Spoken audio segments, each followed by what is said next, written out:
en la sala. Ah, bueno, ok. Entonces, vamos a empezar confiando en que lo puedan ver después en la repetición. Hoy se están cumpliendo 80 años, precisamente, de... eh, ahí hay una discusión doctrinaria de la operación Overlord o del inicio de la operación Overlord, que vendrá con otras operaciones más, porque este será el inicio de algo pues que es realmente importante y que cambiará la historia de esa guerra, de la Segunda Guerra Mundial, que se da entre el 38-39 y el año 45.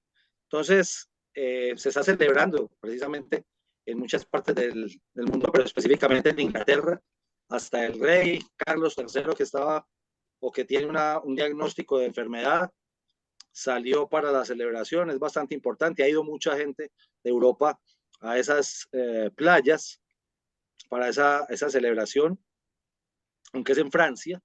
Esto se dio en Francia. Entonces, vamos a iniciar con un contexto de pronto previo para entender lo importante y todo lo que terminó desencadenando en esta gran operación anfibia, decimos los que estuvimos en la Armada, pero es una operación conjunta, combinada, todas las fuerzas y de varios países, aparte de eso.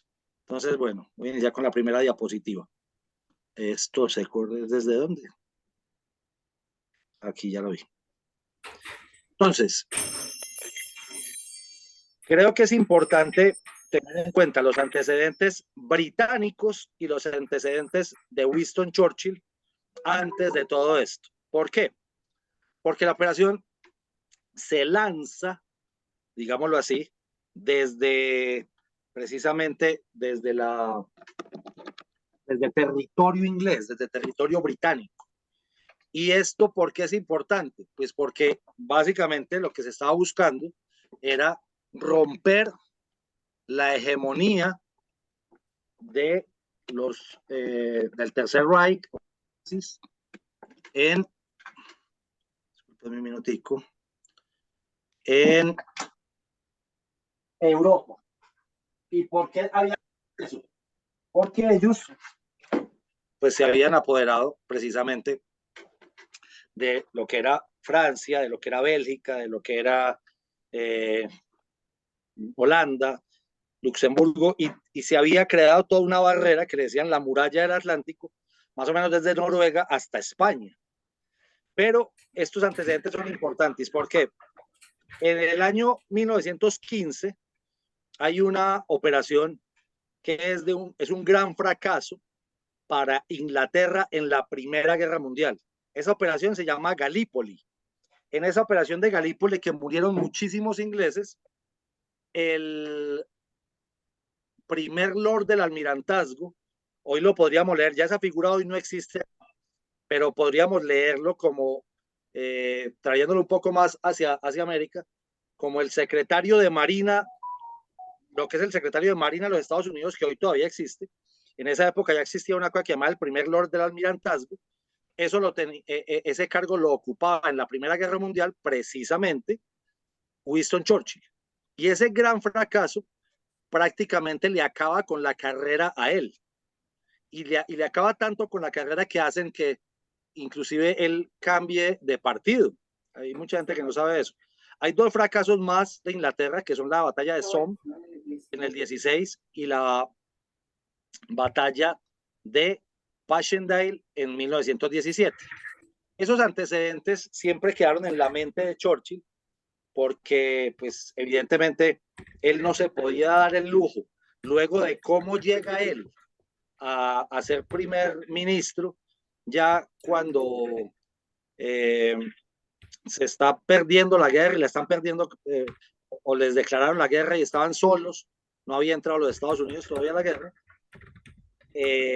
siempre tuvo eso en la mente y en la cabeza, y adicionalmente, ya en el 40 se presenta lo que es Dunkerque. Aquí, para los que no saben qué es Dunkerque, fue una situación que se presenta bastante negativa para Inglaterra. Les recuerdo a los que no lo saben, no lo recuerdan, que los Estados Unidos apenas entran el 7 de diciembre de 1941, la Segunda Guerra Mundial, con el ataque de Pearl Harbor. Entonces, en el 40 está Inglaterra sola, tienen que evacuar unas tropas de Francia que se los van a bombardear, y esa operación es muy complicada, pero lo logran hacer por medio casi que de un milagro. Y en ese orden de ideas, mire, aquí empiezo a mencionar un personaje que será importante y que les ruego un poquito de paciencia a mi coronel Villamarín y a mi coronel González. Yo creo que los 80 años son una fecha importante para resarcir ciertos nombres que la historia ha olvidado o ha dejado en el ostracismo y que creo que son importantes. Este es el caso de Bertrand Ramsay, que es quien hace la operación Dunkerque, un almirante de la Royal Navy, y con la idea de, ahí empieza, por ejemplo, la concepción de las reservas navales, y es cualquier cosa que flote en el canal inglés, en el estrecho de Dover, se pone al servicio de la Navy para rescatar los soldados británicos que están en territorio francés. Entonces, Dunkerque es muy duro, es otro antecedente que pega bien duro en las memorias de Churchill, y la batalla de Dieppe, que también es otro fracaso ya de los aliados en Francia. Continúo. A ver. Rápidamente, ¿cómo se configura la decisión de la operación Overlord? Entonces, 1943 es un año crucial, esencial, y el 24 de mayo del 43 se hace una primera conferencia, esta que está en la foto, entre Winston Churchill, primer ministro inglés, británico, y el señor Roosevelt, Franklin Delano Roosevelt, que es el presidente de los Estados Unidos. Se hace precisamente en Washington con los equipos militares de cada uno de ellos, pero estaban pensando, definiendo otra cosa, entre ellos dos. Fíjense que ahí todavía no está Rusia, ¿no?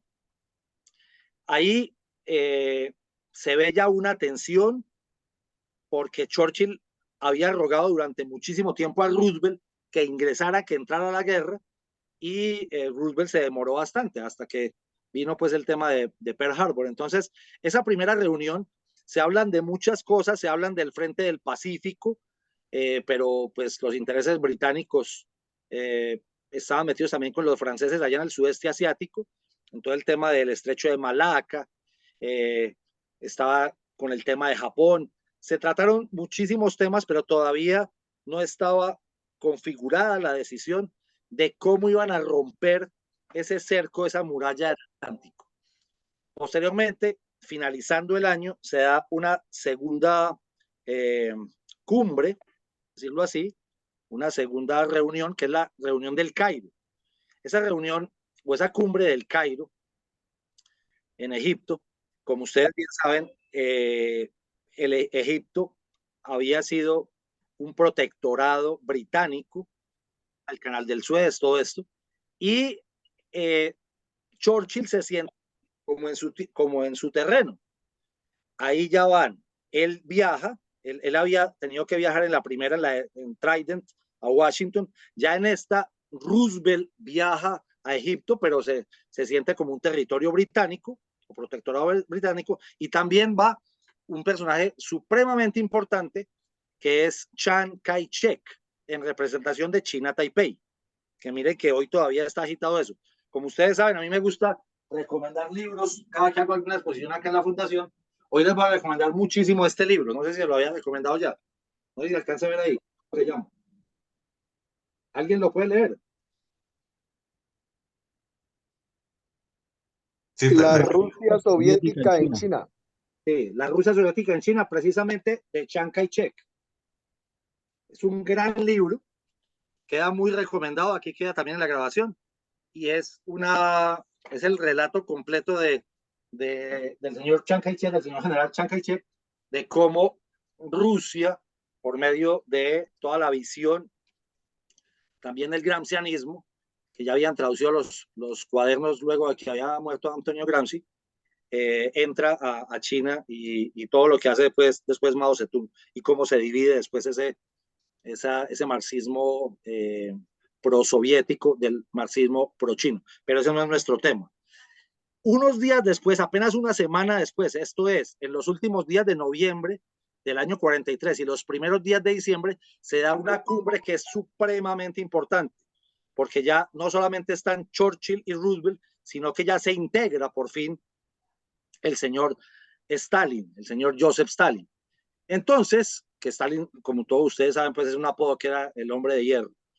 A esa reunión, que es la primera, a la que le dicen la primera de los tres grandes, ahí es donde se toma la decisión, uno, de abrir un frente nuevo, que es romper el muro atlántico, porque ya estaba el otro frente que era el que estaba luchando respecto de la traición que había hecho Hitler a Stalin luego de que ellos habían hecho un acuerdo, y ahí es donde se toma esa decisión. Sin embargo, voy a contar una cosa ahí por último, y es, en la reunión de Teherán no hay una muy buena relación entre Roosevelt y Churchill. De hecho, se nota cierta distancia, se nota más, un poco más de cercanía, no se sabe si fue provocado o realmente entre Roosevelt y Stalin. Y básicamente lo que dicen es, usted, a pesar de que la operación se tendrá que lanzar desde el territorio inglés, usted no va a dirigir la operación.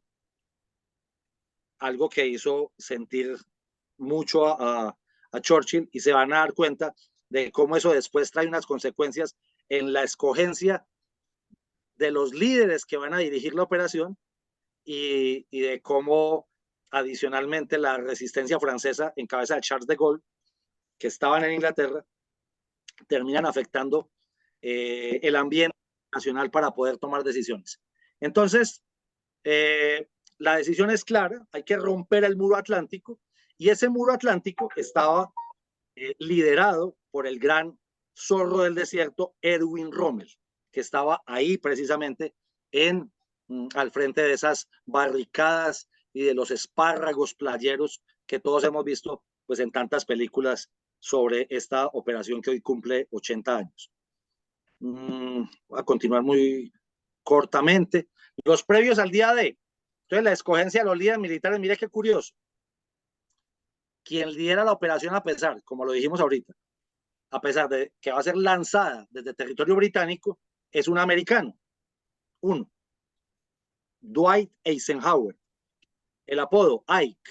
Posteriormente sería presidente 30 y algo de los Estados Unidos.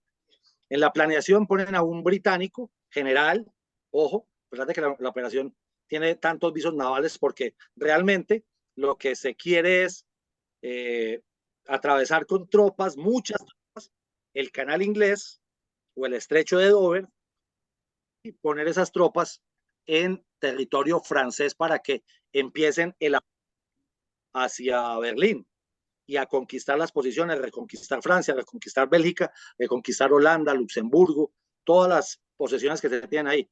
Con esto nunca estuvo de acuerdo Churchill, porque Churchill tenía la idea de que lo primero que había que hacer era entrar por Italia, y ya habían hecho algo de desembarco en Sicilia, pero no fue el esfuerzo principal, no fue sobre la península itálica, sino sobre pues lo que vamos a ver hoy en la operación. Se hace una operación de información por parte del general Patton, el famoso Patton, y voy a contar algo que casi no se sabe, de hecho se supo mucho tiempo después, hasta el año 45, en los entrenamientos y ensayos de la operación del desembarco, precisamente, de esas tropas, en Slapton Sands, en Devon, Inglaterra, sin darse cuenta, sin una planeación básica, hay dos buques que aparecen por ahí cerca, eso es en el sur de Inglaterra, hacen algunos disparos, y era tan grande la operación que en ese entrenamiento de Slapton Sands mueren, apenas entrenando la operación, mueren más de 700 hombres de los aliados. Esa información solamente flotó hasta el año 1995, porque lo que se les contó a las familias en su momento es que ellos habían muerto en el desembarco, o sea, unos días después del entrenamiento. Esto creo que era un dato interesante, un datico de esos que nos gusta saber. Y ya voy a explicar dos últimas diapositivas con un tema muy específico sobre el tema naval. Es algo curioso y es, la operación es muy naval por las características del territorio que se va a trabajar, pero son líderes de la Navy, tanto de la Royal Navy como de la US Navy, bajo el mando de un general de infantería que era Eisenhower, y aparte de eso, un general norteamericano. O sea, no lo dirigió Montgomery, no lo dirigió tampoco los otros generales británicos, sino que lo haría un general norteamericano. Ernest King era el jefe de operaciones navales desde el 42 hasta el 45, ahí aparece en la foto, y no fue muy tomado en cuenta. Ahora bien, hay que explicar algo. El esfuerzo naval grande de los Estados Unidos estaba en el Pacífico.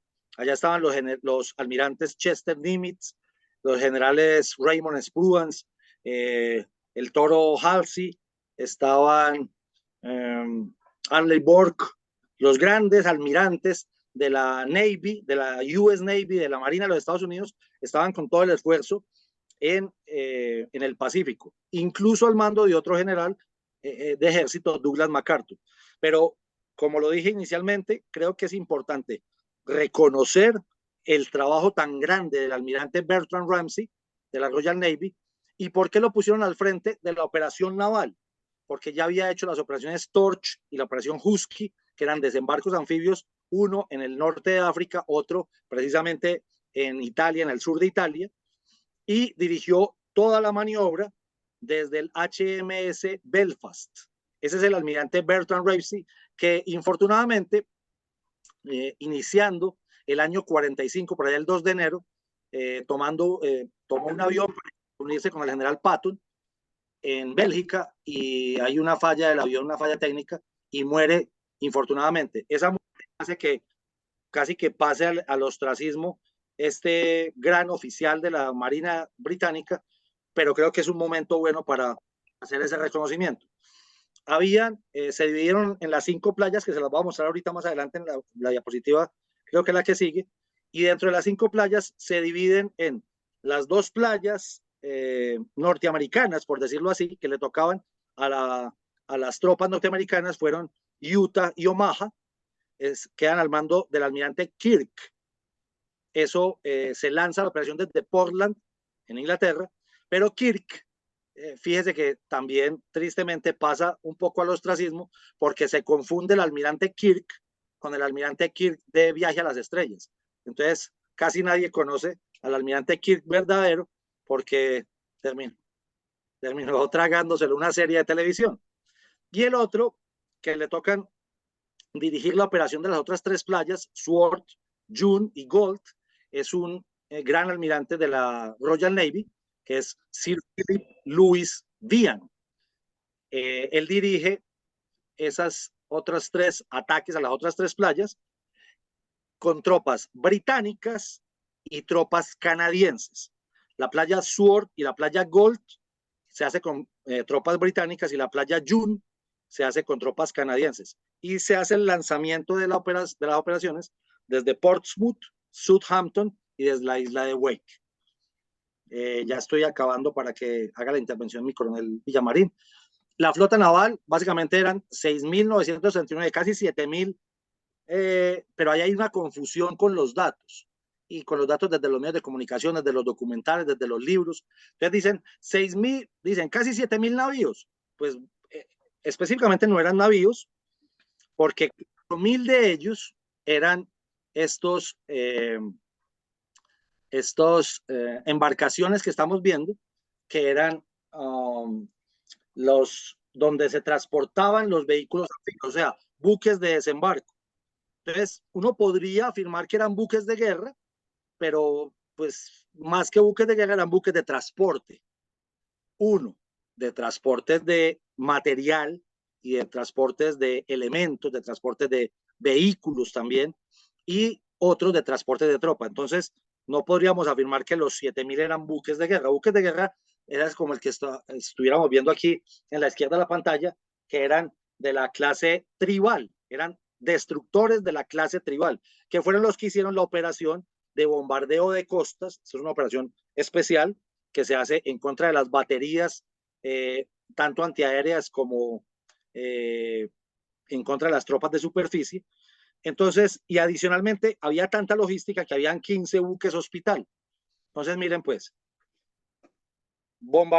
destructores tipo tribal, también buques de desembarco, también buques, lanchas de desembarco y adicionalmente vehículos anfibios, como los que estamos viendo aquí en la parte de abajo de la diapositiva. Todos ellos sumaban 6.939 para que no nos confundamos de que eran como cuando uno le venden ese dato, es como si le vendieran casi 7.000, no sé, 7.000 fragatas, 7.000 destructores, 7.000 corbetas. No fue así. Entonces creo que es importante hacer esa aclaración desde el punto de vista naval. Y estas son las 5 playas que quedan entre Cherbourg y Le Havre, que son 2 puertos realmente franceses. Queda una parte que es un poco más horizontal. No traje el mapa, infortunadamente, pero es importante saber que se asignaron las playas por comandantes y por países, que Utah y Omaha les tocan a los estadounidenses, como lo había dicho anteriormente, Sword y Gold a los británicos y June a los canadienses. ¿Por qué puse Omaha en rojo? Porque le dicen Bloody Omaha y es la sangrienta Omaha. La verdad es que donde se da toda la mayor barbarie, la mayor masacre, el mayor número de muertos, de heridos, de ahogados, es en la playa de Omaha, que asumieron los norteamericanos y que es la que sale pues, prácticamente en todas las películas y los documentales. Y para terminar, ya unas conclusiones mías, unos datos importantes. La meteorología, ¿por qué pudieron entrar ese día en la madrugada de ese 6? Porque el equipo de meteorología de los nazis, que lo habían tenido instalado en Groenlandia, se había dañado desde hacía un buen tiempo, no lo habían reparado. Entonces, la información de meteorología del tiempo contaban con la ventaja los aliados y sabían que iba a haber una especie de veranillo. Esto es, esa mañana o ese día del 6 no iba a estar las condiciones de ese estrecho de Dover o de ese canal inglés tan mal, iba a dar un espacio de buen tiempo para poder hacer el ataque, pero los alemanes, el Tercer Reich, los nazis, no lo sabían y nunca creyeron que iba a ser el ataque ahí, sino en el Pas de Calais. Ellos siempre estuvieron esperando el Pas de Calais. Como lo dije al iniciar la presentación, el día de apenas inició la batalla, el primer logro es la ciudad de Caen, con una destrucción grandísima, mueren muchos civiles. De hecho, detestan o maldicen inclusive la llegada de los aliados a salvarlos porque murieron muchos civiles, y se demoran 1 mes y medio en avanzar las tropas para recuperar París. Llegarán el 20 de agosto. Entonces creo que hasta ahí dejo yo y permito que mi coronel siga que mis coroneles sigan con la información. Ahí les puse el mapa del desembarco por si lo quieren ver. Muchísimas gracias. No lo vi. Muchas gracias, Andrés, y muchas gracias a todos los asistentes. Les damos, como siempre, nuestra bienvenida aquí a la Fundación Excelencia, Liderazgo y Transformación. Y de paso les decimos que nos sería muy agradable tenerlos siempre en estos espacios. Les pedimos el favor que en el chat no escriban conceptos personales mientras el expositor está hablando, porque es que eso interrumpe y difunde. Y porque, como lo decíamos en un mensaje, no se trata aquí de una competencia de quién sabe más, sino es de un análisis de algunos aspectos que pretendemos hacer hoy, porque esto es muy largo. Entonces, en ese sentido, les queremos pedir que no nos damos mucho y que más bien atendamos.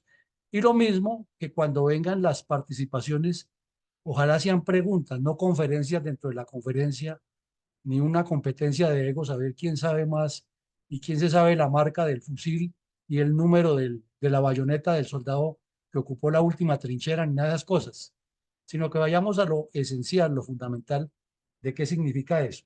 Entonces, voy a hacer unos breves comentarios y enseguida pasamos a un ejercicio que es unas preguntas que le hacemos a mi coronel González y Andrés para complementarlas.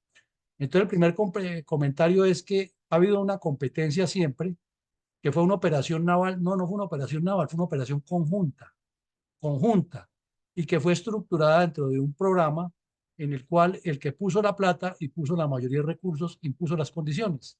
Y ya sabemos quién fue. Entonces, hay muchos antecedentes, Andrés mencionó algunos. Había problemas de egos entre los comandantes aliados, que eso no es el tema de hoy, por eso no lo vamos a profundizar. Pero miremos algo aquí esencial, que es sobre lo cual vamos a enfocar las dos participaciones. Una sobre el liderazgo militar y otra sobre lo que son la aplicación de los principios de la guerra, para que salgamos con alguna idea, una noción clara de lo que fue esta operación militar. Entonces, el primer escollo que tenían era unificar conceptos doctrinarios, porque es que no es solamente Estados Unidos, Canadá e Inglaterra o Reino Unido los que participaron allí. Allí hubo tropas de Rodesia, de Australia, de Islas Fiji, etcétera. Y había que unificarlos a todos, y pues no todos tenían los mismos medios, ni la misma doctrina, ni la misma formación académica, aunque tuvieran algunos conceptos parecidos. De igual manera, había un problema gravísimo de la precedencia en el mando, tanto dentro de las naciones como dentro de las fuerzas, como entre las fuerzas, porque una cosa es dentro de las fuerzas y otra cosa entre las fuerzas. Entonces los navales no querían dejarse imponer de los oficiales terrestres, pero al fin el que puso la plata puso las condiciones y Eisenhower terminó de comandante de esa operación. Es un tema interesante para analizar desde la vertiente del liderazgo militar, y si alguien tiene algún concepto, pero no un discurso, sino un concepto o una pregunta al respecto, calaría muy bien en el ejercicio. Lo mismo, aquí hay algo muy importante en esta batalla prolongada, porque así se puede llamar en el análisis, que es que son varios meses hasta que por fin se vencen las resistencias, se libera París y se logra concretar el plan completo de la primera fase de la operación, que era conquistar esa zona y avanzar hacia Berlín. Palabras más, palabras menos. Es la coordinación de apoyo de fuegos, es la coordinación del apoyo logístico dentro de la maniobra militar. El general MacArthur se inventó una palabra que no mucho uso le han dado, pero él llamaba, como eso sí lo hizo él permanentemente en el Pacífico, de actuar de manera tridente, o sea, con tierra, aire y mar, lo llamó las operaciones trifívias. Ese término casi no se utiliza, pero él lo utilizó, inclusive en sus memorias lo recalca varias veces. Lo mismo que la coordinación logística de ese proceso. Eso es una asombrosa empresa que todavía las grandes entidades internacionales que mueven mucho comercio o mueven mucha logística tienen que aprenderle. Y lo hacían con las tarjetas perforadas de los computadores que vinimos a conocer aquí en Colombia como en los años 60 o 70. Eso fue realmente asombroso, cómo tenían todo previsto, que llevaban hasta cocinas de campaña, bueno, una cosa impresionante. Desembarco de vehículos, de tanques, de jeeps, repuestos para los aviones, repuestos para los tanques. Una cosa impresionante, muy bien planeada y hecha con unos cálculos que después se convirtieron en doctrina, porque no existía antes la doctrina logística de lo disponible, las reservas y las necesidades. Entonces, allí se aplicó muy bien ese tema. Lo mismo hay que resaltar aquí dentro de ese liderazgo, es el trabajo de inteligencia para coger y acopiar toda esa información, porque una era la información que llegaba desde la óptica o el trabajo de las fuerzas navales, otra la que hacía la Fuerza Aérea con sus reconocimientos permanentes, otra la que hacían las unidades en el terreno, otra la que hacían las unidades de resistencia incrustadas en Europa, que había muchísimas con civiles, los agentes dobles, la que hacían los diplomáticos, y todo eso lo iban condensando, iban armando un solo paquete, un solo mapa de acción, que es muy interesante. Lo mismo que la contrainteligencia combinada con operaciones psicológicas, con el famoso cadáver del mayor que aparece con una orden de operaciones falsa y termina de producir lo más importante, que era el engaño en la maniobra. Y lo último, pues, era que había unas ambiciones geopolíticas de unos líderes que querían pasar a la historia como los transformadores, los conquistadores, sin ser ellos los que disparaban los tiros, pero al mismo tiempo las ambiciones que tenían otros de pasar a la historia. Entonces, con base en estos conceptos de liderazgo militar, quisiéramos preguntarle a mi coronel González, desde la óptica como oficial de Fuerza Aérea y de conocedor del estudio de la táctica y la estrategia que es, ¿a cuáles de estos aspectos le da usted preeminencia en el orden de la operación aérea, que fue fundamental y por eso no se puede decir que era una operación naval, porque entonces diríamos que esa era una naval y los terrestres brincarían que no, que entonces era aeronaval y terrestre? En eso del liderazgo militar, de los puntos que hablamos y otros, mi coronel, ¿cómo ve usted el tema de la Fuerza Aérea en esa participación? Gracias, mi coronel, y buenas noches para todos. Pues la operación de desembarco en Normandía fue quizás dos factores fundamentales. El liderazgo que usted nos propone para poder desarrollar operaciones conjuntas de los tres medios, tierra, mar y aire, que fue prácticamente una gran novedad, pues ya los alemanes habían hecho algunos ensayos en el norte del África y lógicamente en el frente oriental, etcétera. Pero esta es la operación armonizada de las tres fuerzas más grandes que se han hecho en la historia de la humanidad. Era el comienzo de la batalla aeroterrestre que se llama ahora en forma moderna. Pero había una cosa muy significativa, es que, a ver, yéndonos un poquito al pasado para poder entender cómo es que evolucionan estos fenómenos, pues la primera fuerza militar, en forma muy rápida, saltando siglos y siglos en lo que voy a decir, a toda velocidad. Al comienzo, el hombre fue solo infantería en lo militar, o sea, el medio sólido, más firme. Pero después el hombre se fue inventando la capacidad de dominar el medio fluido, el agua. Entonces inventó las naves marítimas y lógicamente fluviales, y las aplicó en combinación con la fuerza de infantería del hombre, del medio sólido. Y eso sucedió y así existió durante miles de siglos, miles de años, hasta que de pronto la civilización humana se desarrolló tanto que fue capaz entonces de comenzar a intervenir en el medio más fluido que es la atmósfera, mucho más fluido que el agua y lógicamente que el terreno, que la tierra. Pero en la operación, y ahí hago un salto como de 3 o 4 mil años, de la operación de Normandía, es que la Fuerza Aérea es todavía, pero por ahí era muy jovencita. Es que apenas el avión lo habían inventado en 1903 los hermanos Wright, de tal manera que apenas tenía 40 años.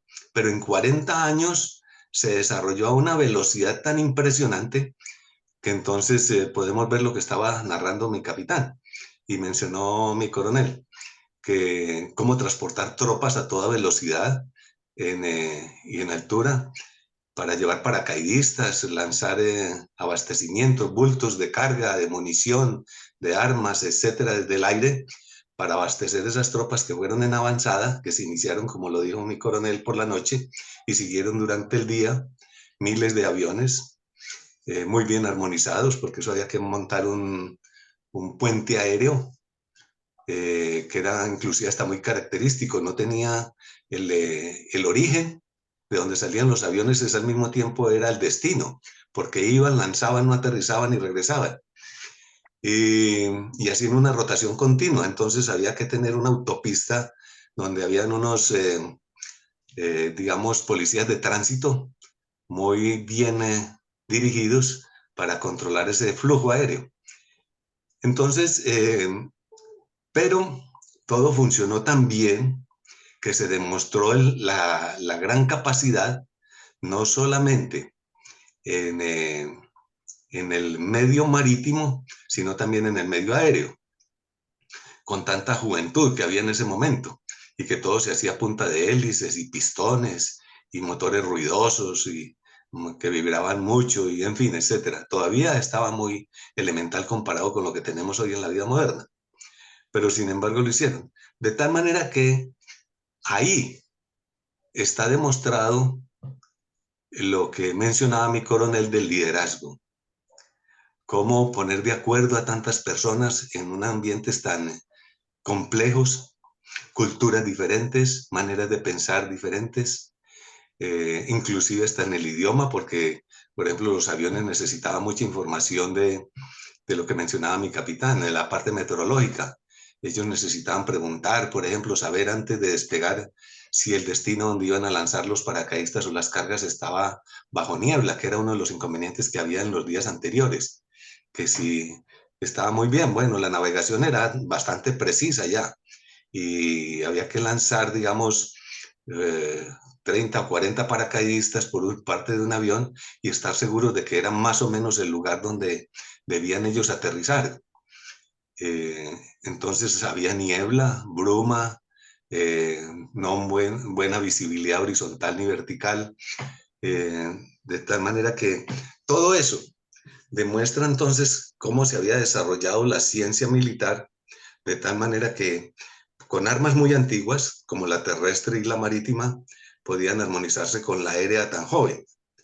Y eso también demuestra entonces la capacidad de liderazgo, que después ha sido muy útil porque de las guerras se sacan también beneficios para el liderazgo empresarial, gerencial, administrativo, etcétera, etcétera, para crear las grandes industrias con todos esos conceptos de calidad total, justo a tiempo, conocimiento, el know-how en inglés, y así sucesivamente, que nos ha dado mucho progreso, mucho desarrollo y mucha civilización. Entonces creo que ahí más o menos explico de cómo se ha crecido la inteligencia humana en operación conjunta, liderazgo y combinación de cosas antiguas y cosas nuevas.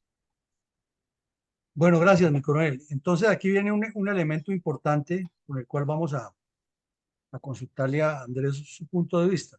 Es que resulta que hay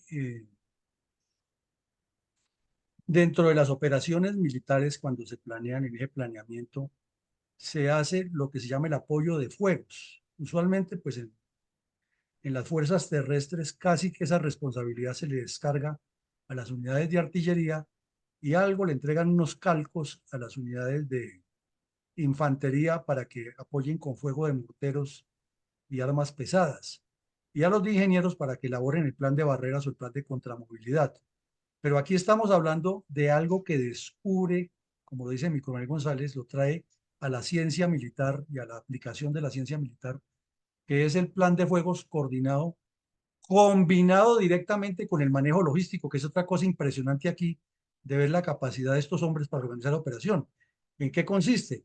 En que lo que se va bombardeando y se va golpeando es porque está sistemáticamente avanzado para permitir también el, el, el ingreso de las tropas de infantería en profundidad y la llegada paralela de puentes, porque los ríos necesitaban puentes para cruzarlos, que es una de las operaciones más complejas que hay en toda guerra, una operación de cruce de ríos, y requería apoyo aerotáctico a expensas de que los bajaran los aviones, porque los alemanes tenían buenas defensas antiaéreas, y requería apoyo naval para transportar toda esa maquinaria, todo ese equipo, porque era en toneladas, y eso no se podía transportar en pequeños aviones o en aviones, y éramos grandes.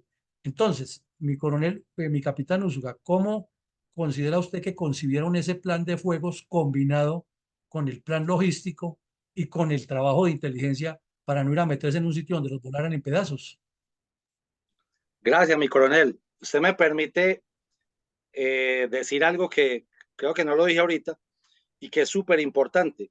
En el momento en que toman la decisión, año 43, de la operación Overlord, fíjese usted que no estaban construidos las lanchas de desembarco todas y no tenían la capacidad ni los astilleros británicos ni los astilleros norteamericanos de construir lo que ellos habían diseñado, el número de botes que se necesitaban.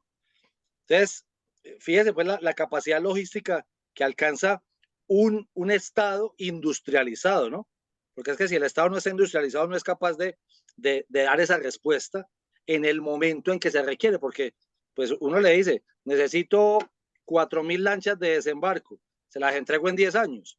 Y dice, no, es que las necesito en 6 meses, máximo.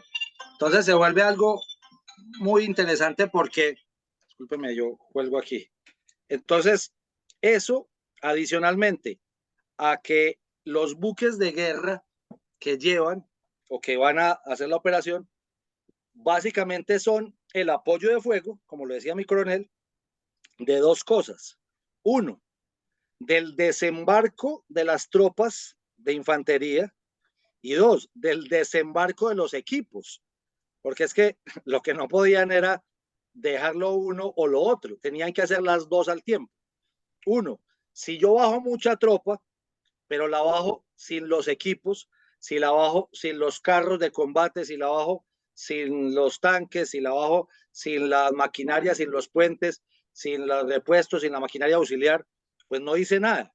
Lo mismo si bajan esos carros que llevan eso, o los tanques, sin el apoyo, sin las tropas, porque se me está muriendo mucha tropa.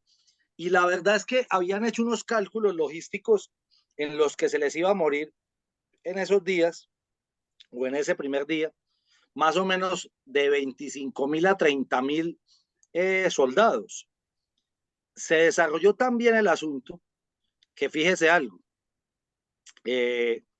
sobre todo en Omaha, como lo dije ahorita, terminan muriendo más de 10.000 soldados, pero no mueren todos los que ellos habían presupuestado. ¿Por qué? Porque la coordinación a base de comunicaciones y la coordinación milimétrica perfecta del apoyo del fuego de los destructores con el tiro naval, y me permite explicar otra cosa también, y es la doctrina, a ver qué le digo, 80s, 90s, es la doctrina de las operaciones navales, es que hay guerra de superficie, o sea, buque contra buque, hay doctrina antiaérea, buque contra avión, hay doctrina antisubmarina, buque contra el submarino, que es muy complicada, adicionalmente, y hay doctrina de guerra antiminas, pero también hay doctrina de guerra electrónica, el famoso jamming en las comunicaciones. Para ese momento, para el año 44, no estaba tan clara la doctrina, pero adicionalmente la operación de apoyo de tiro naval, ¿cierto? De tiro, de bombardeo de costas, pero no con aviones, sino por medio de los cañones de estos buques tribal, requería de una precisión milimétrica y de reloj suizo para precisamente no ir a tener bajas por fuego amigo, para no, y con todo y eso, pues pasaron cosas, pero no pasaron todas las que habían supuesto en la planeación que hace el general Morgan del ejército británico. Entonces, yo creo que la clave de todo fue el entrenamiento, el ensayo y entrenamiento, como lo comenté en las diapositivas anteriores, pero adicionalmente ese ensayo y entrenamiento por medio de las comunicaciones que lo permitió también el buen tiempo de ese día, porque con mal tiempo, una de las razones no solamente era el sufrimiento de las embarcaciones o de los hombres, que igual sufrieron en el paso, sino que el mal tiempo no hubiera permitido unas buenas comunicaciones radiales que ya estaban pues muy avanzadas también, entre buque y buque, y entre buque y tropas y oficiales de superficie, u oficiales que estaban entrando con tropas de superficie. Entonces creo que eso es de admirar real. Inclusive posteriormente hay algún tipo de error ya muy adentrados en Francia, donde en algún bombardeo aéreo terminan bombardeando tropas de superficie, tropas de tierra, y se disparan entre los dos. Eso es unos días después del paso de Caen. Entonces yo creo que es de admirar y de felicitar esos ensayos, ese entrenamiento, esa capacitación y esa puesta en escena de las comunicaciones, sobre todo ese día, que fueron las que permitieron que esto tuviera un éxito, a pesar de todas las bajas que se dieron también. que a veces no se cuenta. Bueno, muchas gracias, Andrés, muy ilustrativo y nos ayuda a usted a entender muchísimo más este tema del apoyo de fuegos, esa coordinación que necesita, que no es simplemente hacer un calco y colocarlo sobre un mapa y pintar unas crucecitas y decir que se dispara y como en las películas todo acabó, sino que esto demanda una cantidad de detalles, de esfuerzos, de responsabilidades y de coordinaciones impresionantes.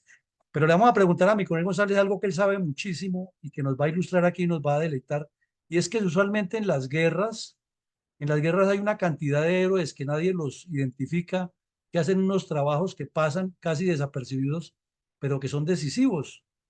Así como en la Operación Jaque fue un sargento el que tuvo la idea y encontró al general Montoya que le siguió la pista, le siguió la idea.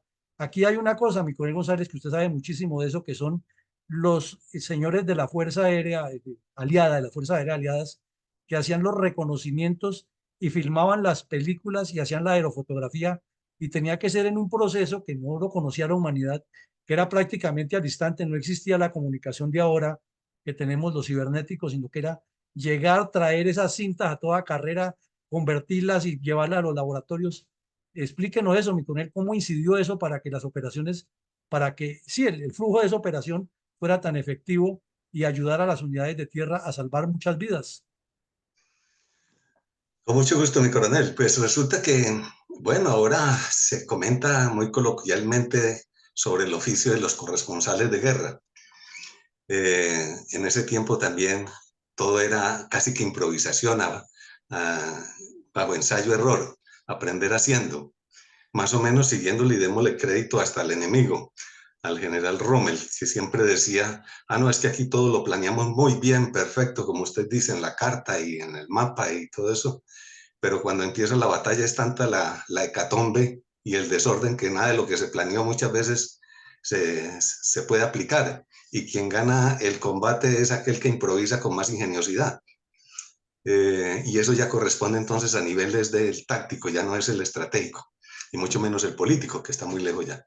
Pues muy bien, resulta que pues por necesidades de información y de información para el público en general, pues se fueron creando casi que espontáneamente los corresponsales de guerra, que normalmente eran suboficiales que sabían el arte de la fotografía y iban tomando sus fotos, tomaban su información, venían y escribían en sus libretas y daban sus informes no solo para uso de inteligencia, sino también para uso de información de lo que usted mencionaba ahora, de la artillería, y también información para los navales, y lo observaban desde el aire. Casi todo era inclusive hasta memorístico. Pero ellos cayeron en cuenta de que si hacían sus registros fotográficos, como usted también lo dice, más era, la imagen dice que vale más que 1000 palabras. Y dijeron, no, pues bueno, nosotros sí sabemos tomar fotos y todo esto, porque nos enseñaron y sirve aquí, pero necesitamos realmente profesionales en eso. Entonces, ¿quiénes serían? No, pues los periodistas que viven tomando fotos y todo eso. Bueno, pues más o menos es lo mismo que nosotros hacemos. También con nuestras camaritas tomamos fotos estáticas. Pero ¿qué tal si traemos a los sabios de la cinematografía de Hollywood y de Los Ángeles? Y entonces ya toman es movimiento. Entonces ya hay más tiempo, espacio y movimiento, más información. Y así lo fueron haciendo. Entonces les enseñaron, aprendieron con esos expertos del cine, inclusive algunos se incorporaron, se uniformaron y fueron a hacer misiones, pero era cosa casi que... Y coronel, Sí, entre ellos Ronald Reagan, ¿no? sí, exacto.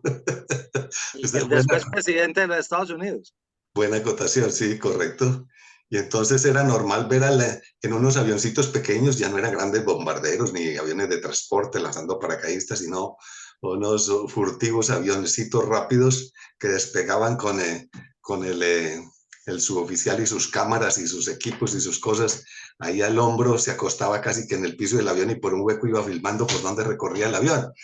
Y traía esa imagen de vuelta a toda velocidad, como usted lo dice, había que revelarla, que es un proceso químico lento, pero pues bueno, los de Los Ángeles le enseñaron cómo hacer eso rápido.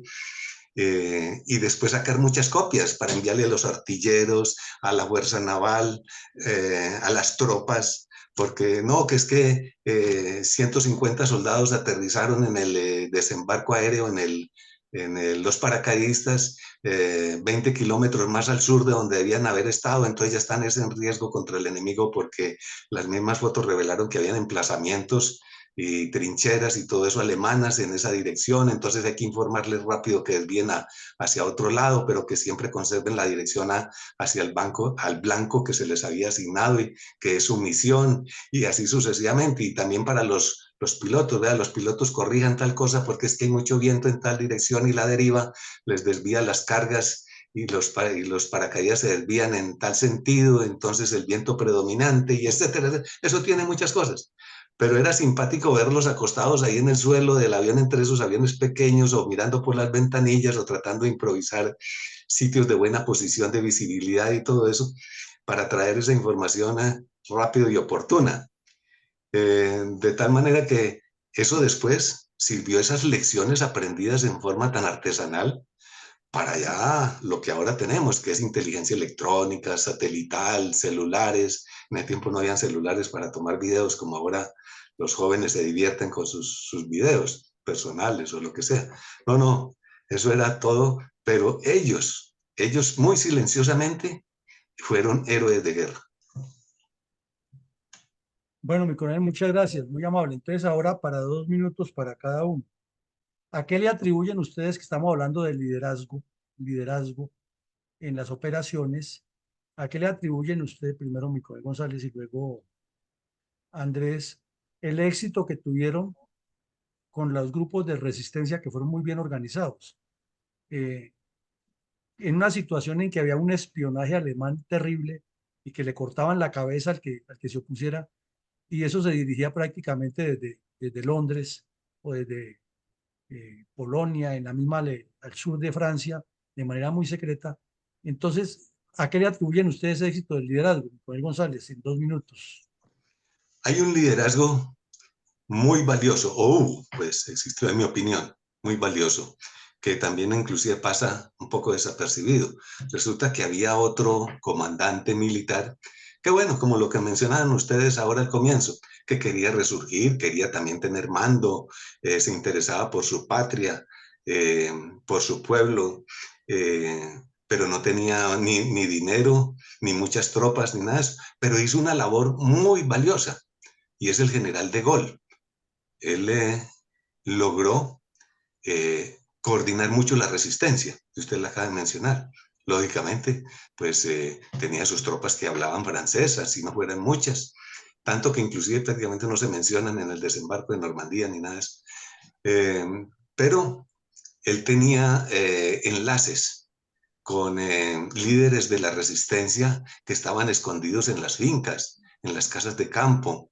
Allá por la noche, los campesinos terminaban sus labores agropecuarias allá en los campos franceses, se subían al desván de sus casas y sacaban con mañita, que no lo fueran a ver las tropas, la antena, y ponían sus radios de tubos a calentar, porque eso necesitaba tiempo para que toda esa electrónica que estaba tan primitiva en válvulas de vacío, pues funcionara, y hacían sus transmisiones que hemos visto, mover tanques, mover tropas, los trenes están circulando en tal dirección, unos llevan y otros traen tropas, o llevan piezas de artillería, o están trasladando emplazamientos de bombas B2 para la costa, las fortificaciones, todo eso daba mucha información.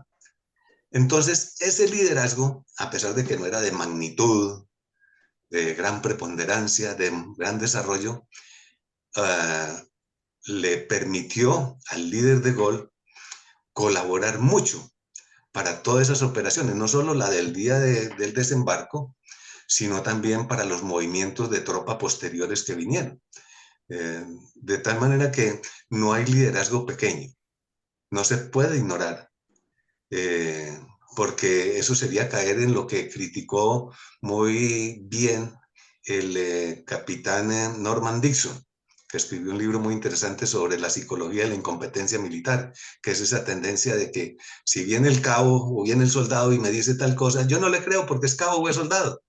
No, pero resulta que eso puede ser muy valioso. Y más un general que quizá pues no se está haciendo notar allá en los planes grandes estratégicos, pero está aportando un valioso medio y recurso para que las cosas hubiesen salido bien. Bueno, muchas gracias. Andrés. Y coronel, yo muy cortico, yo siento que ahí hubo gente que, aunque no aparece directamente en el teatro de operaciones, creo que hubo liderazgos importantes, inclusive militares. Por ejemplo, yo creo que el tema de Marshall, de George Marshall, que era más antiguo que estos tres generales tan importantes del ejército de los Estados Unidos, pero creo que él da una visión muy estatal tanto a Eisenhower como a Patton, que era alguien tan explosivo, pues con un liderazgo tan distinto a todos, que de hecho eso le generó tantos choques, y a Bradley. Inclusive, pero adicionalmente creo que eso es una generación muy buena. Me han contado los que han estado en West Point que a esa generación de Bradley, Patton, Eisenhower, creo que los tienen como una generación absolutamente brillante, con liderazgo de Marshall, con el liderazgo del general del Pacífico también. Entonces, de MacArthur. Entonces, yo creo que sí hubo la acumulación, porque fíjese, esa es mi percepción, la acumulación de la experiencia de todos ellos que ya habían sido, cuando eran tenientes, capitanes, ya habían estado en la Primera Guerra Mundial casi todos. Creo que eso les dio una visión un poco más grande, para poder, habiendo recogido ese liderazgo como oficiales subalternos, ya siendo oficiales de insignia, poderlo aplicar en un momento tan complejo de la humanidad, no solamente de su país, sino de toda la humanidad. Y creo que lograron, si bien no vencerlo del todo, matizar el tema de los celos y los egos, que siempre se presentan, ¿no? En momentos tan coyunturales. Creo que sería eso. Y también de Gaulle es supremamente importante. Es que si él no es el que coge el radio en el momento en que tienen que entrar, dígame, los franceses escuchando a alguien hablando en inglés o a alguien hablando o sea, hubiera sido muy difícil poder que avanzaran las tropas si el radio no lo hubiera dirigido la resistencia francesa que estaba en territorio británico. Y para mí, Coronel González, vean, aquí mientras apagué la cámara, otros dos libritos, el que usted acaba de mencionar, el de Norman Dixon, sobre la psicología de la incompetencia militar, mire, es un gran libro, muy recomendado. Y otro también, el de Geoffrey Reagan, Historia de la incompetencia militar. Creo que Montgomery era un muy aficionado a leer sobre fracasos, los fracasos de Alejandro Magno, los fracasos de Napoleón, fracasos, y creo que eso también ayudó bastante. Entonces, recomendados dos libros más y ahí estaría mi respuesta, mi coronel. Bueno, la próxima vez es más cortico porque no alcanzamos. Bueno, ahora pasemos a la segunda y última fase del ejercicio para luego darle la palabra a los asistentes, que les pedimos nuevamente que cuando intervengan no es para dar una conferencia paralela, sino algún aspecto puntual que nos ayude a todos. Y si es una pregunta para los dos panelistas, mejor. Entonces, la guerra en cada país, cada estado le dan una cantidad de principios y unos dicen de una manera u otros, pero para el caso de hoy hemos tomado tres que queremos pedirle a nuestros panelistas que nos ayuden a concretarlos. El uno es que la guerra, si no tiene objetivo, pues simplemente no es una guerra, es una horda de salvajes matándose. Y en la política sí que es cierto. Por eso desde esta fundación insistimos tanto a todos los que dicen que quieren participar en política, es cuál es su objetivo, a qué objetivo le está apuntando. Y lo mismo en la guerra. Entonces ese es un principio fundamental de la guerra. Son varios, pero hablemos nomás hoy de ese. El otro principio fundamental de la guerra, importantísimo, sin que los demás no sean igual de importantes, es la maniobra. O sea, cómo distribuye usted las tropas en el terreno y hace que realicen los movimientos estratégicos, el fuego y maniobra, el fuego y movimiento, cómo cambia los dispositivos, cómo los ubica en un lado, cómo mueve la logística para apoyarlos. Eso es una ciencia completa. Y el tercero es la sorpresa. Ya les digo, en nuestro caso en Colombia teníamos 9, ahora creo que son 12, pero hablemos nomás de esos tres: objetivo, maniobra y sorpresa. Porque algo fundamental de la operación Overlord fue precisamente la sorpresa, que a pesar de que era una operación anunciada y se esperaba que llegara en cualquier momento, lograron convencer a los alemanes que el ataque principal iba por un lado y llegó por el otro, y que el país que más salió sacrificado fue Estados Unidos con el desembarco en Omaha, porque fue donde recibieron más fuego nutrido y donde más se complicó el desembarco.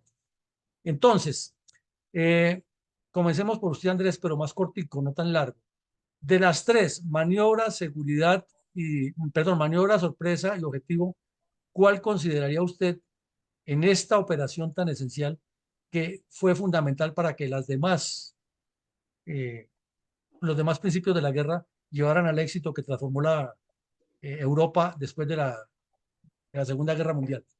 Y con él, yo creo que en el primero me caso con objetivo, y creo que se logra precisamente con el discurso de Eisenhower a las primeras tropas que van a hacer el tema del paracaidismo, que después se riega pues todo el objetivo. Y es en últimas tener causa, entender que si bien es cierto usted tiene la posibilidad de morir, es más grande la causa que se tiene por lograr que inclusive su propia vida. Fueron capaces de venderle las tropas, los generales de su momento, y específicamente el discurso de Eisenhower, que estaban luchando por la humanidad completa, ni siquiera por los Estados Unidos, ni siquiera por Gran Bretaña, sino por la humanidad completa, que era una causa de la humanidad en contra de un enemigo de la humanidad. Entonces creo que ese objetivo y causa fueron fundamentales, porque sin eso mandar gente a la guerra es muy complicado. Bueno, gracias, Andrés. Mi coronel González, para usted, ¿cuál de los tres? Pues yo también estoy de acuerdo con mi capitán, porque el objetivo es tan importante y la causa que está por arriba de la vida. Y eso es lo que estimula las tropas. Pero pues no voy lo explicó bien mi capitán, de tal manera que no voy a agregarle ningún otro aspecto, pero entonces voy a mencionar un poquito sobre, creo que la que seguiría sería la sorpresa, porque hubo un buen manejo de desinformación, de buen manejo del factor psicológico, el psicosocial, que creó el engaño, hacerles creer que iban a hacer el desembarco 300 kilómetros arriba hacia el norte de Normandía, o sea, por Calais, y realmente lo hicieron por el sur, cuando pues todo en la guerra pues indica que debe hacerse un desplazamiento lo más corto posible. Si hubieran ahorrado 300 kilómetros de frente de combate, que duró después casi como yo creo que como unos 2 o 3 meses para poder avanzar esas tropas desde donde desembarcaron, ya fuera marítimamente, costeramente o por vía aérea, para llegar a las alturas, a la misma altura de Calais, pero yendo ya por tierra y más lentamente. De tal manera que creo que el factor que sigue a continuación del objetivo fue la sorpresa y apoyada con el engaño. Bueno, mi coronel, entonces para todos los asistentes, hagamos una primera conclusión preliminar aquí, porque pues se trata es de que estos eventos académicos nos sirvan de reflexión y de formar un pensamiento estratégico en torno a lo que siempre hemos querido, ¿no? Formar cultura política, formar cultura mental para tener una claridad frente a lo que queremos como Colombia. Entonces miremos que decía el señor Mao Zedong que la guerra es como la política, pero con sangre, y la política es como la guerra, pero sin sangre. Y nos damos cuenta que lo que se quiere hacer en política es como en la guerra. Todo debe ser planeado y debe ser orientado sobre unos ejes, que son estos principios de la guerra. Entonces podemos hacer una discusión académica y preguntarle a cada uno de ustedes de los 9 principios, 10 principios de la guerra que tenía Colombia, agregándole los 2 que ahora dicen que son 12, ¿cuál considera? Y seguramente cada uno cada uno de ustedes tendría un punto de vista diferente y muy válido. Entonces, a lo que queremos llegar es que todo lo que se haga en política debe tener objetivos claros y que las personas que van a participar en eso deben estar convencidas y no la montonera. Y lo segundo, que la maniobra que se haga sobre el objetivo debe ser perfectamente sincronizada en todos los aspectos, políticos, económicos, sociales, culturales, y en la guerra, logística, artillería, caballería, aviación, cruce de ríos, ingenieros militares, desminado, etcétera, etcétera, etcétera. Entonces, es un ejemplo que nos sirve para que aprendamos. Entonces, pasamos ahora a la fase de las intervenciones. Vamos a darle hasta las 7:45, por lo cual les rogamos encarecidamente que no nos echen discursos, que fue que a sus expositores les faltó decir que los tanques eran M no sé qué y que tenían 27 orugas rayadas de tal forma. No, eso no estamos en ese tema hoy. Estamos es en la parte estratégica que nos ayude a todos. Entonces veo 3 manos levantadas, veo a 4 con la de mi coronel Pachón, entonces vamos en orden. Eduardo Ruano, por favor, 2 minutos y tema específico sobre el asunto que vimos hoy, ojalá con pregunta para los eh, expositores. Buenas noches, ¿me escuchan? Sí, señor. Bueno, muy buenas noches, Eduardo Ruano, fundador del grupo de estudio de estrategia geopolítica y historia militar. Muy encantado pues, de estar aquí en este espacio. Gracias al coronel Villamarín por este espacio. Bueno, los 2 minutos los voy a aprovechar siempre para hacerle una pregunta a los expositores, pero también para hacer una aclaración. No, pues una aclaración, no, mentira, no. Simplemente quería resaltar que en los 80 años del desembarco en Normandía es un hito muy importante, todos lo resaltamos.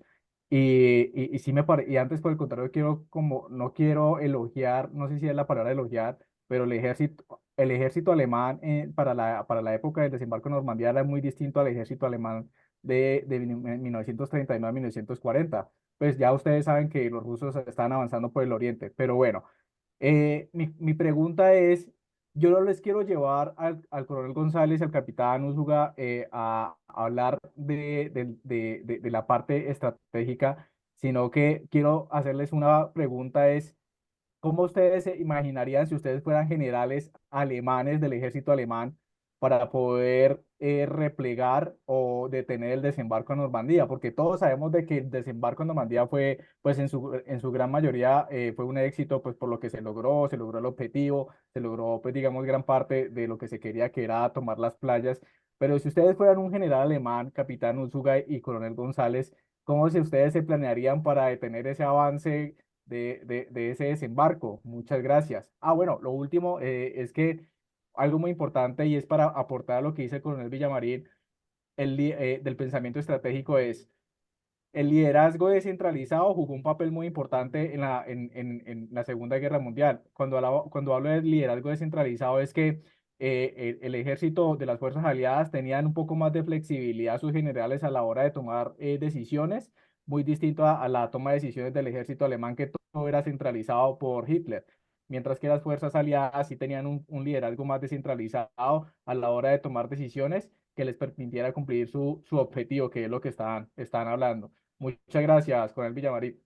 Bueno, señor. Entonces, adelante, mi capitán Usuga, muy corto y al tiro. Puntual. Yo creo que ahí dijo el señor Ruano al final la respuesta. Pues a mí no me hubiera importado que el señor Hitler hubiera estado dormido. Si él era el que tomaba la decisión, había que despertarlo, que es según el mito que cuentan que no lo despertaron porque estaba dormido, había estado ocupado en otras cosas los días previos. Y evidentemente, yo no creo que Rommel haya tenido una mala decisión.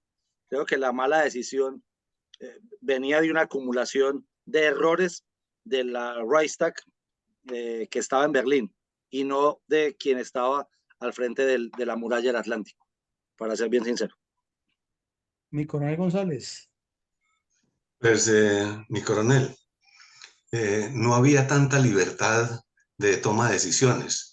Rommel con mucho tiempo había dicho que las brigadas de tanques, los Panzer, no debían estar tan retirados de la playa, porque el alto mando alemán le había asignado ese comando de las brigadas de tanques a otro general terrestre, y este había dicho que lo mejor era tenerlos a unos cuantos kilómetros adentro del territorio, porque no se sabía de dónde provendría, de dónde sería ejecutado el desembarco. Entonces, que esos tanques se movilizarían hacia el punto donde apareciera la amenaza, el desembarco, rápidamente.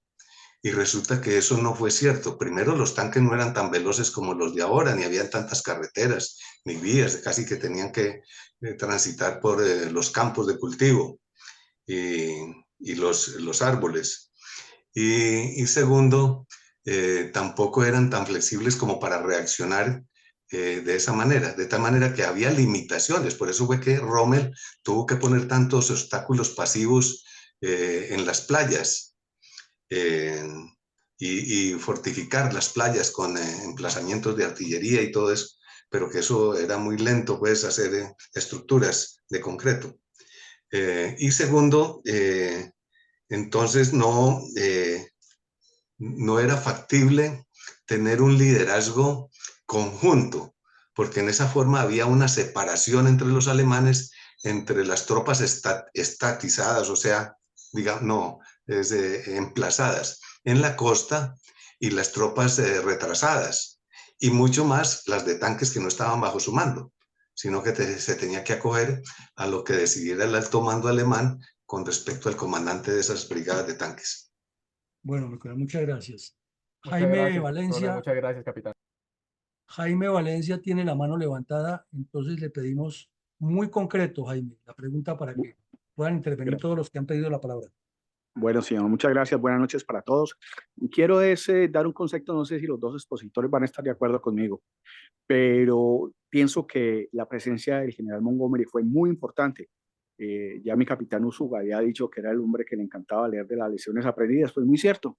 Por allá en 1914-15, en la batalla de Dardanelos o la de Galípolis, cuando los británicos trataron de tomarse esa península de Galípolis, además que tenían el apoyo de australianos y de neozelandeses, incurrían en una cantidad de errores desde el desconocimiento de los factores meteorológicos y oceanográficos que les llevó al fracaso.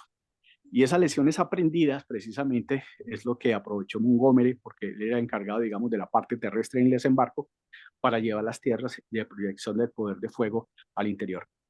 Y quiero también decir que el desembarco en Normandía, ¿sí?, sirvió como teoría y posteriormente como doctrina para la infantería marina de los Estados Unidos, que es prácticamente la que estudiamos en todo el mundo, para hacer estos desembarcos o asaltos anfibios.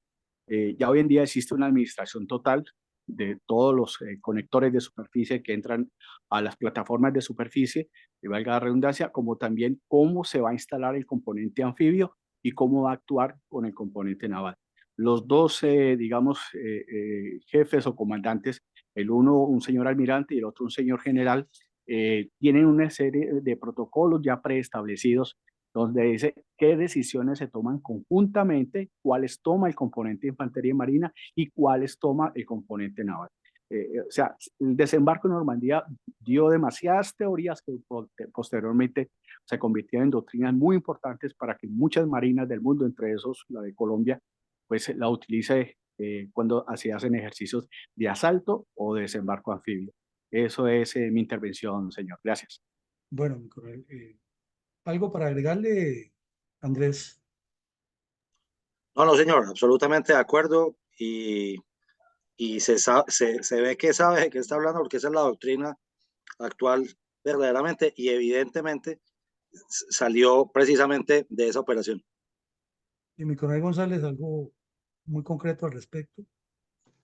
No, igualmente, Monty, como se le decía amablemente, pues hay que agradecerle que aceptó el frente oriental, es decir, el frente costero, porque se fue con sus tropas británicas casi por la costa, como yendo precisamente al viejo lugar de Dunkerque, casi como para recordar su pasado, su fracaso pasado.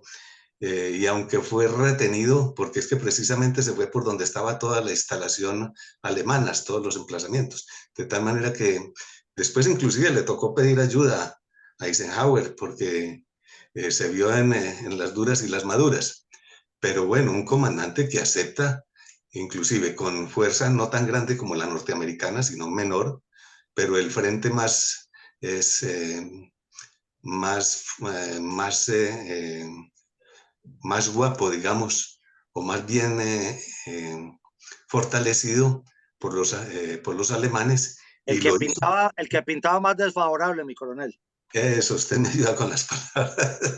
Y eso así fue, pero lo aceptó, y de todas maneras, entonces ahí está demostrado lo que estaba diciendo el, Jaime, el Jaime Valencia. participante. Bueno, mi coronel, muchas gracias. Tiene la mano levantada la ingeniera Rosita Medina. Adelante. Coronel, muchas gracias, mi coronel. Muy concretamente, sin duda alguna, qué operación tan asombrosa, tan bien planificada y por este conjunto de fuerzas, inclusive de distintos países. Seguramente grandes enseñanzas desde el punto de vista militar, porque se cumplió el objetivo y no había otra posibilidad distinta al éxito. Mi pregunta es muy específica para Andrés, porque estuvimos discutiendo el título del póster sobre la operación que cambió el destino del mundo. ¿Qué hubiera pasado, Andrés, si el Tercer Reich hubiera tenido tanto poder como para apoderarse del mundo? ¿Realmente hubiera pasado eso? Yo creo, ingeniera, que si hubiera fallado esta operación, que de hecho después unas posteriores fallaron, ¿no? Pero si hubiera fallado esta en específico, yo creo que hubieran hecho otra. O sea, ya la decisión estaba tan tomada por parte de Stalin y de Roosevelt y de Churchill, que hubieran sumado más fuerzas y hubieran entrado. Es que Rusia tomó la decisión, pero no había, estaba en el otro frente tan ocupado con la batalla de Stalingrado y de las Ardenas, y era tan complicado el otro tema que él igual hubiera sacrificado más gente, igual hubieran metido por Italia, pero a Hitler yo creo que si hubieran unido más gente del mundo para poder acabarlo, y creo que ya estaba muy desgastado el aparato del Tercer Reich. Precisamente por eso, fíjese la forma en que muere Rommel, de forma muy indigna, me parece a mí, para un gran general como fue Rommel, y esos choques tan grandes que había de celos y de egos entre los oficiales del ejército alemán, con los de la SS, con los de la SA, con quienes no habían pertenecido allá a nada, como Goering, pero que había sido fuerza aérea. Ya había tanta rareza en el ambiente que creo que igual se iban a caer.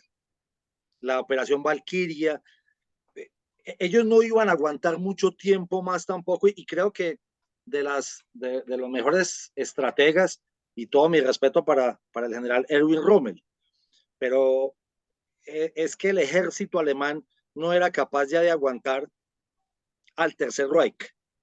Entonces eso iba a terminar desbaratándose, no sé, hubieran durado un año más, 2 años más, pero no, siento que no hubieran aguantado entre ellos mismos. Ahora bien, no sé si la consecuencia hubiera sido como terminó el tema con Japón, como hubiera terminado el tema si no hubiera muerto. O sea, es tan difícil decir cosas sobre el supuesto, porque imagínense, si no se hubiera muerto Roosevelt, entonces Truman no hubiera lanzado las bombas a Japón. No sé, o sea, es algo bien incierto, pero creo que no fue bien para terminar la respuesta. Ese tema está interesantísimo para un ejercicio de inteligencia artificial. De perspectiva, sí. Bueno, entonces nos quedan 4 personas que han levantado la mano por el tiempo: mi coronel Pachón, Eduardo Patiño, Luis Patiño y mi coronel Carvajal. Les pedimos a todos que sus intervenciones sean muy cortas, muy concretas y que optimicen el uso de la palabra, y también a nuestros dos conferenciantes, lo mismo, las respuestas muy cortas. Adelante, mi coronel Pachón. Muchas gracias a los tres intervinientes en la noche de hoy. Bueno, mi pregunta es muy tonta para mí, pero no la quiero dejar desapercibida para que ustedes no saquen de la duda. La operación Overlord, el nombre, ¿por qué ese nombre? Y segundo, en la Primera y la Segunda Guerra Mundial se enfrentaron grupos de naciones o estados o países. ¿Hubo algún cambio de bando de algunos que participaron en la primera frente a la Segunda Guerra? Gracias. Yo le respondo a la primera desde mucho desconocimiento y solo desde el chisme, mi coronel. A mí me dicen que fue una imposición de Stalin y de Roosevelt a Churchill, y que tiene que ver precisamente con eso, con la imposición como de hacer sentir mal a Churchill con el nombre de la operación. Pero no estoy seguro porque son unos rumores de unos escritos que no son tan académicos. Entonces, no sé. Y la segunda era, ¿quién había volteado de la primera a la segunda? Sí. Sí. Ahí hubo gente, pero creo que más de los Balcanes, si no Italia. estoy mal. Italianos. Italia. Bueno, los italianos, por supuesto. Claro. Esos son los más destacados.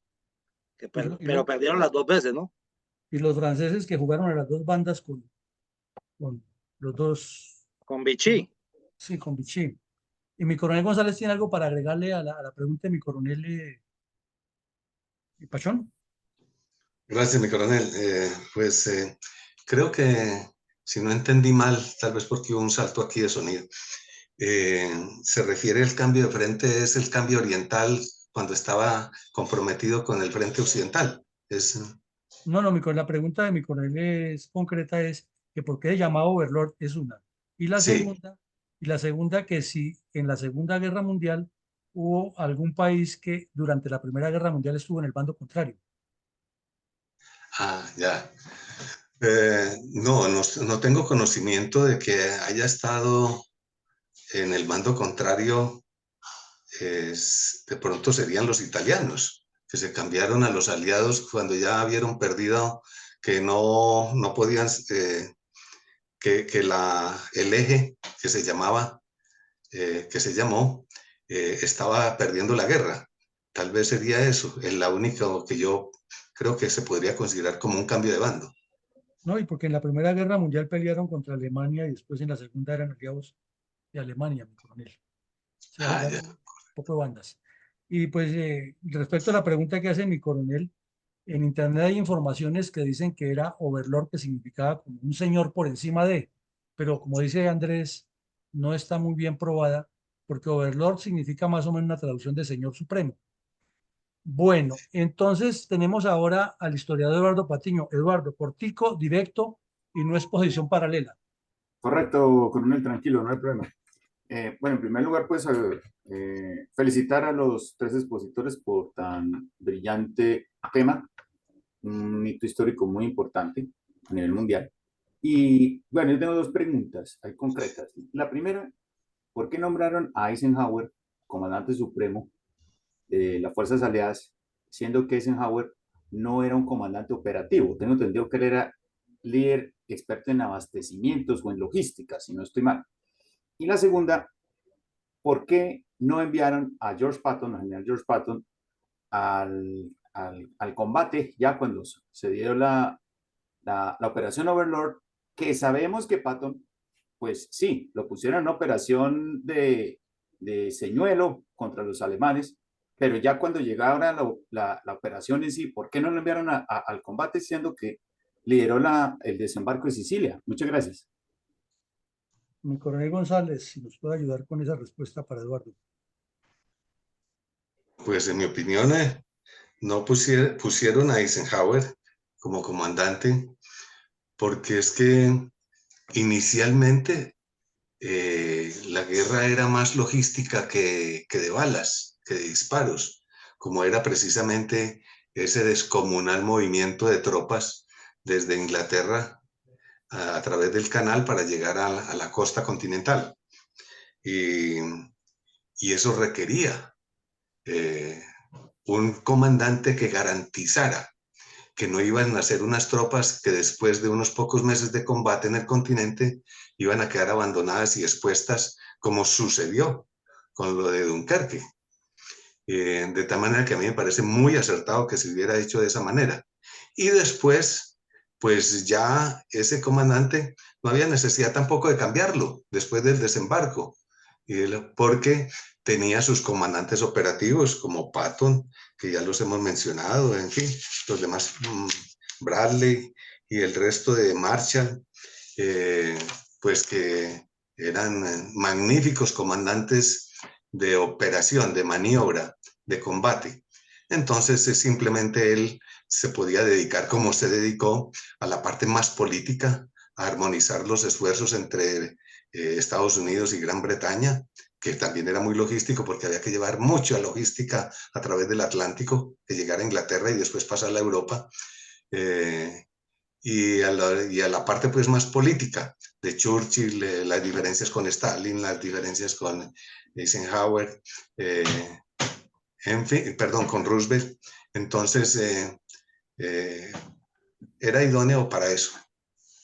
Y la segunda parte es, ¿por qué no pusieron a Patton? No, sí lo pusieron. Él estuvo precisamente de las tres ejes centrales de avance, el occidental, que como ya lo dijimos, era Montgomery, el central, que creo que era de Bradley, si no estoy mal, y el oriental, que era el de Patton. Entonces ahí sucedía algo muy curioso.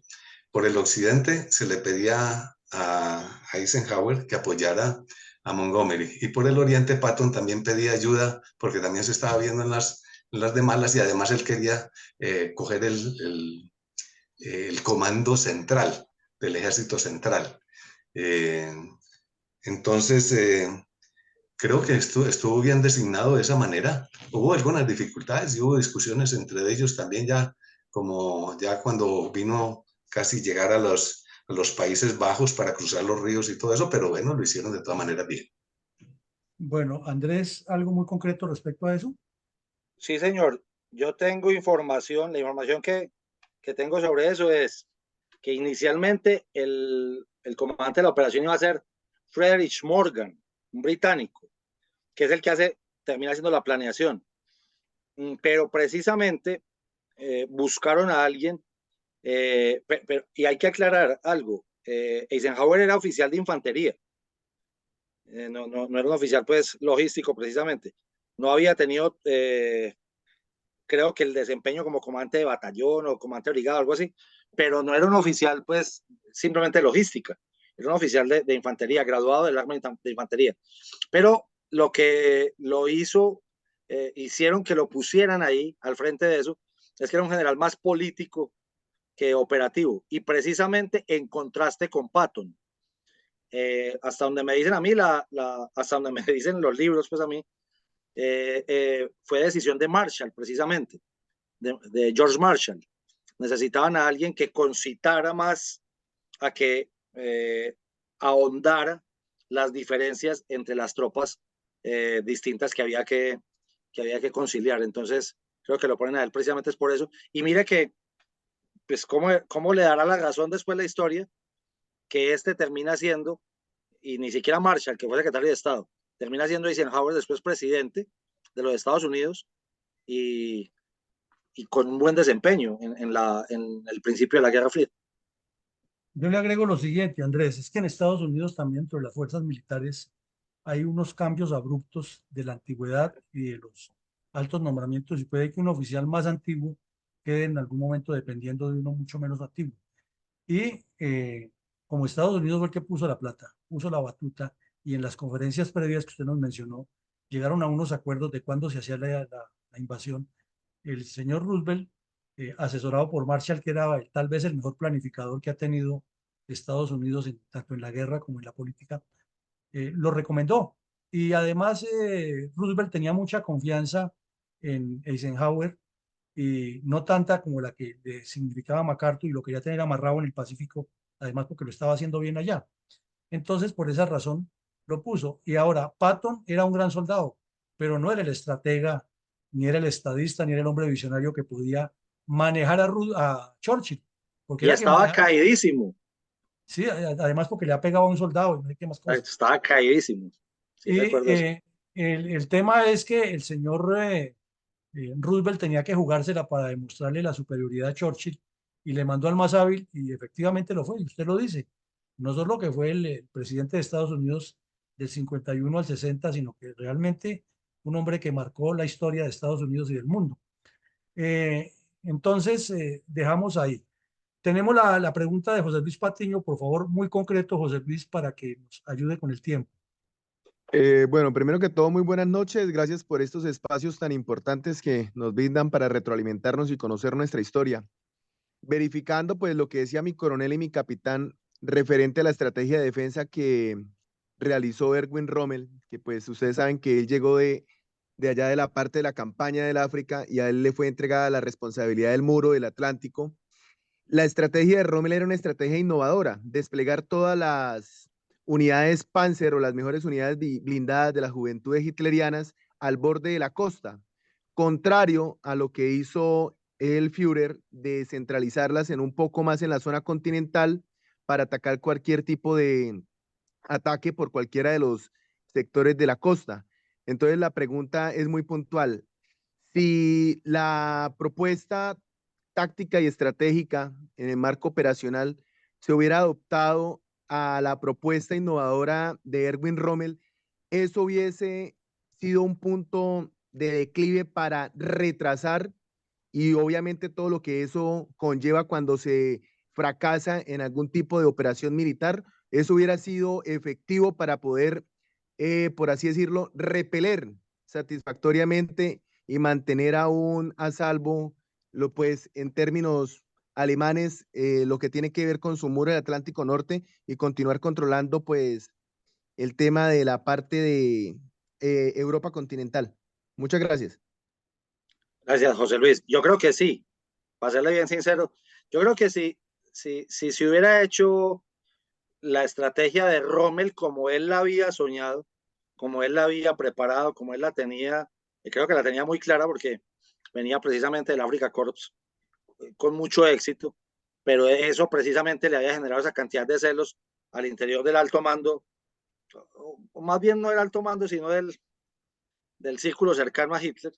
Yo creo que si bien no hubiera podido contener toda la fuerza de los aliados, creo que hubieran aguantado un poco más.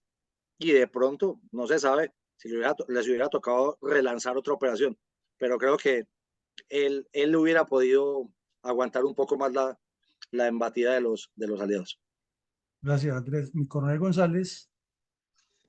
Mi coronel, pues ese conflicto entre el concepto de los panzers retrasados pero concentrados contra versus los panzers en la costa pero dispersos era muy difícil de solucionar para Rommel, porque yo creo que él creía firmemente lo que acaba de decir mi capitán. Hubiera retrasado, pero no logrado contener. Yo creo que él era consciente perfectamente de eso, pero entonces también pienso que él creía que entre dos males el menos peor, y era ese. Bueno, lograba retrasar y de pronto lograba contener el desembarco, pero porque ya es que las fuerzas ya estaban muy agotadas. Y realmente sí, tenía unos Panzer en reserva en la retaguardia, pero no eran tampoco muy abundantes, no eran grandes cantidades de Panzer, de tal manera que yo creo que él decía, sí, con esto contenemos, pero no podemos evitar, y era lo único que se podía hacer. Y entonces eso lo puso en discordia con Hitler y ya sabemos lo que pasó. Bueno, mi coronel, muchas gracias, muy amable. Mi coronel Carvajal, que es la última persona que interviene. Adelante, mi coronel. Gracias, señor coronel Villamarín. Buenas noches para la sala. No, En el tema de contrainteligencia me llama la atención. Quisiera ampliar la información relacionada con la orden de operaciones falsa en el cadáver del mayor. Por favor, gracias. Ya, mi coronel, eso es uno de los tantos hechos. Ante el lunes teníamos aquí en perdón, en fake news a un especialista que nos contó un poco de cosas y escuchándolo a él llegamos a la conclusión de que en el campo de la desinformación pública también los ejércitos, las fuerzas militares y las guerras han sido eh, procreadoras de esos esquemas. Resulta que hay el tema de la guerra psicológica que es tan importantísimo en la guerra y al que los ejércitos muy guerreros o también los ejércitos tropicales no le ponen cuidado, es fundamental. Sucede que pues sí, una persona murió, un hombre joven de más o menos 35 años, murió en, en el Reino Unido por alguna causa distinta a la guerra.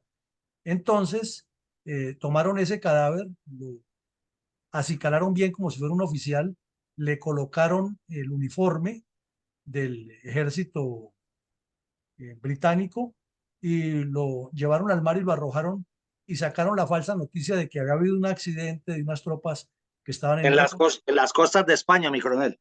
Exactamente.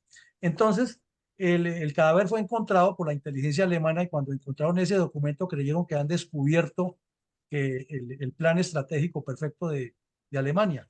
Pero claro, además de eso era toda una estrategia conjunta y montaron una serie de desinformaciones, de maniobras falsas. En un sitio, por ejemplo, en el Reino Unido, hicieron una fábrica falsa de tanques a la luz pública y entonces le tomaban las fotos y eran tanques de plástico y pensaban que eran tanques de guerra y mucho más. Y a los embajadores que estaban acreditados en el Reino Unido les soltaban un poco de informaciones. Intencionalmente en los cócteles daban falsas informaciones y los espías se alertaban ahí mismo a regar. O sea, eso fue muy largo, es un tema complejo. La operación, mi coronel, si quiere para que la busque, una recomendación. Está la película en Netflix hace como 2, 3 años, se llama la Operación Mincemeat, carne molida. Entonces, ahí cuentan toda la maniobra diseñada desde la Oficina de Inteligencia Naval y desde el MI6. Pero para que la busque, así se llama la película, Operación Mincemeat.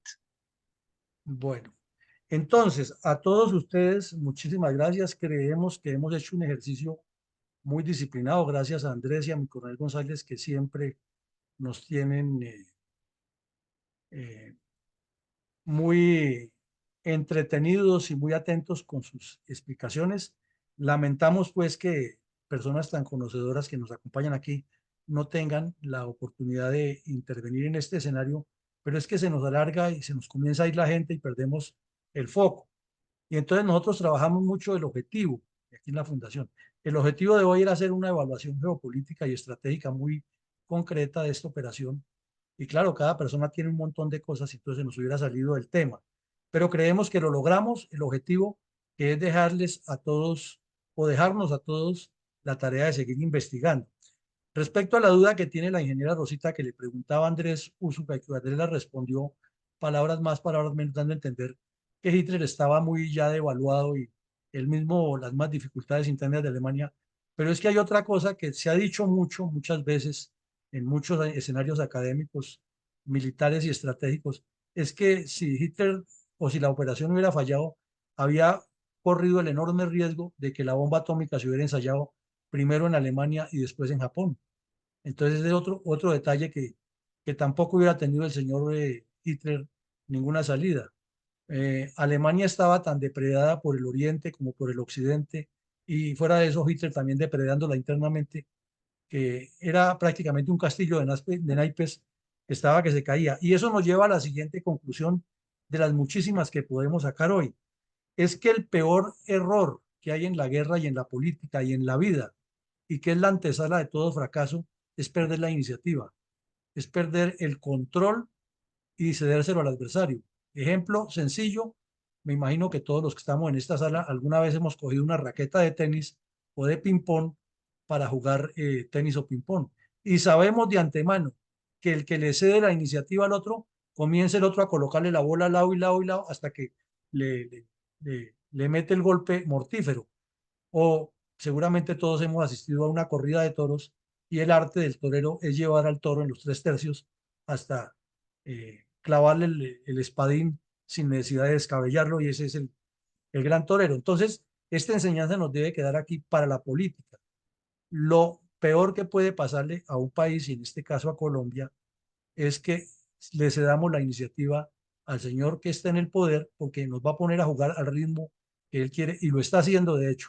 Cada vez que está en un problema se inventa otro y pone el país a opinar de eso, y ninguno de los problemas que nos ha metido se solucionan. Entonces está llevando una iniciativa estratégica, y eso en la guerra es fundamental, y desde luego en la política.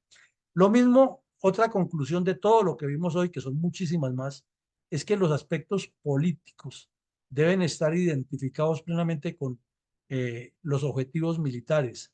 Pero cuando tenemos mandatarios que están buscando únicamente sacar réditos de las acciones militares y luego voltearle la espalda a las fuerzas, pues es imposible, y ese fue el gran error de Hitler, teniendo a generales tan competentes como Rommel, sobre todo, y haberlo mal utilizado, haberlo minimizado solamente porque él era el jefe, porque él tenía que estar por encima, pues eso no conduce sino al fracaso.